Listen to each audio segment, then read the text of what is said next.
Siloso po. Yes, sir. Sino sa atin dalawa talaga? Siloso po. Wala naman po sa siloso. So yan po ang ilan sa mga pambubuking na ginawa or booking ang nangganap between Kim and Paolo Avellino sa kanila pong Love Kim Pao concert sa US.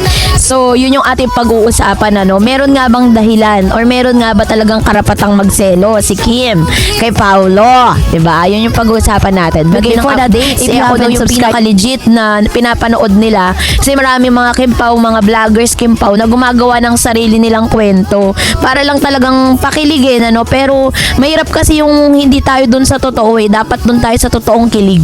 'Di ba? So yun yung ating pag-uusapan ngayon. So but before that, syempre po, muli pong umugong ang sa mundo ng showbiz matapos lumabas ang balitang ibinuking ni Paolo Avellino na selosa umano si Kim Chiu. Ang revelasyong ito ay nangyari sa isang world tour show na kay nilang tambalan sa Kim Pao, kung saan pabirong sinabi ni Paolo, nagagalit po, selosa po, no? Agad itong pinag-usapan ng netizen. May kinilig, may mga nagtanong at may mga nagduda. Totoo nga ba talagang selosa si Kim? At kung oo, anong ibig sabihin nito? Normal lang ba ito sa isang relasyon? O may mas malalim na dahilan? So, ito po yung isa sa mga ulat isusuriin natin. Yung bawat konteksto ng isyong ito, ang kahulugan ng selos, at magbibigay ng mas malalim na opinion tungkol sa kanilang sitwasyon. Batay po sa ulat nangyari, nagpagbubunyag ng isang masayang Q&A portion ng kanilang show. Hindi ito seryosong pag-amin o skandalo, kundi isang light at pabirong usapan. Ayon po sa report, sinabi ni Paolo na selosa si Kim. Na agad namang nag-react si Kim nang may halong biro at gulat. Nagpatuloy ang usapan sa masayang banter at kulitan nang ibig sabihin hindi ito isang mabigat na issue kundi bahagi ng kanilang natural na chemistry at closeness. So ano nga ba ibig sabihin nito, 'di ba? So ang salitang selos ay galing sa salitang selosa ay galing sa salitang selos o jealousy. Sa simpleng paliwanag, ang selos ay emosyon na nararamdaman kapag natatakot kang mawala ang isang taong mahalaga sa iyo. May ibang taong lumalapit o nagbibigay ng atensyon sa kanya o pakiramdam mo ay may mga banta sa inyong relasyon. Hindi ito laging negatibo, syempre. Sa katunayan, may dalawang uri kasi ng selos, diba? Yung pinapakita dito, yung kanilang healthy jealousy na nagpapakita ng pagmamalasakit o may halong lambing at kilig at hindi nasasakal. So sa napanood po nating kapirasong video clip na ito, marami pang mga booking ang naganap between Mr. Paolo Avellino and Kim Chiu. Pero ito lagi nag-remark, very remarkable tong mga sinabi ni Paolo bilang isang nonchalant person, diba? Kasi alam natin si Paolo Avellino, hindi talaga siya reactor eh. Hindi siya, kumbaga nonchalant siya, no, NR talaga siya sa maraming bagay. Pero pagdating kay Kim, lumalabas talaga yung natural ni Mr. Paolo Avellino. Kaya talagang big deal talaga sa lahat kapag nagsi-step up si Mr. Paolo sa mga ganitong klase ng sitwasyon. So, syempre yung kanila pong selosan na nagaganap, hindi po siya yung typical na toxic na selosan na sobrang kontrolado na yung partner, puno na ng pagdududa, tapos nag-aaway, tapos na nakakasira sa kanilang relasyon, no? Sa kaso po kasi ni Kim at Paolo, malinaw nang ipinapakita ay healthy selos. Yung tipong nakakakilig, hindi nakaka-stress, diba? Kahit po kayo naramdaman nyo yan, diba? So, ang tanong, bakit nga bang nagsiselo si Kim Chiu? Bagamat hindi pa diretsang ipinapaliwanag ni Kim ang dahilan, maaring itong suriin base sa sitwasyon at dynamics nila. Number 1, malapit na relasyon. So, ibig sabihin, meron silang close relationship.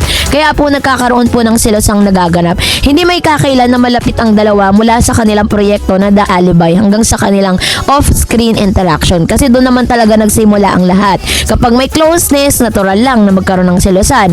So, of course, syempre yung public attention kay Paolo. Si Paolo ay kilala bilang gwapo, tahimik pero charismatic, pero hinahangaan ng maraming mga babae. Natural lang na makaramdam ng konting selos ang isang babae kapag maraming umaaligid sa kanyang partner o ka-close. So, sa kilig factor at love team pressure, sa Pilipinas malakas ang love team culture. Kapag pinaparehas or pinapairs ang dalawang artista, inaasahan ng fans na may something, sinusubaybayan ng bawat kilos sila at dahil dito, tumataas ang emosyon kasama na ang selos. So, dahil dito, syempre, nagkakaroon din ng tinatawag na emotional investment Kung may nararamdaman man si Kim o romantic man o hindi, ang selos ay maaring indikasyon ng care o simpleng pagiging protective, 'di ba? So, sa ganung paraan, pinapakita po nila na parang hindi man po nila aminin ng tahasan sa publiko kung ano na ba talaga yung level ng relationship po nila. Pero sa mga sa mga gestures, sa mga sinasabi nila publicly, sa mga pinapakawalan nila publicly, yung mga revelation po nila, ito po yung isa sa mga pag-amin na rin, direktang pag-amin patungkol sa tunay na estado nila, 'di ba? So, ang tanong, may relasyon nga ba sila? 'Di ba? Hanggang ngayon, wala pa ring official confirmation na sila ay magkasintahan. Ngunit maraming palatandaan ang napapansin ng mga fans. May quickly date issue, may travel rumors, may natural na sweetness sa interviews. Ngunit, mahalaga rin nating tandaan na hindi lahat ng closeness ay romantic relationship agad, 'di ba? So, mas maganda siguro na sa kanila mismo manggaling, 'di ba? Sa bibig nila mismo manggaling yung confirmation. So, dahil dito, syempre, iba-iba rin ang naging reaction ng mga netizen. Meron po mga kinilig, may mga sabing gano'n ng mga netizen, ay may selos, ibig sabihin may something na. Diba, totoo naman bakit ka magsiselos? May karapatan ka ba? Parang gano'n. Pero sa case kasi ni Miss Kim Chu at saka ni Paolo, katulad ng sinabi ko earlier, na hindi magsiselos si Kim kung hindi binigyan ng karapatan ni Paolo na magselos, diba? So, meron din naman mga taong nagdududa, scripted lang yan para sa promo, para lang sa love team or hype, yan ang sinasabi ng mga nagdududa. Meron din naman mga neutral lang, normal lang yan kasi kahit magkaibigan, may kakaramdam daw ng selos, diba?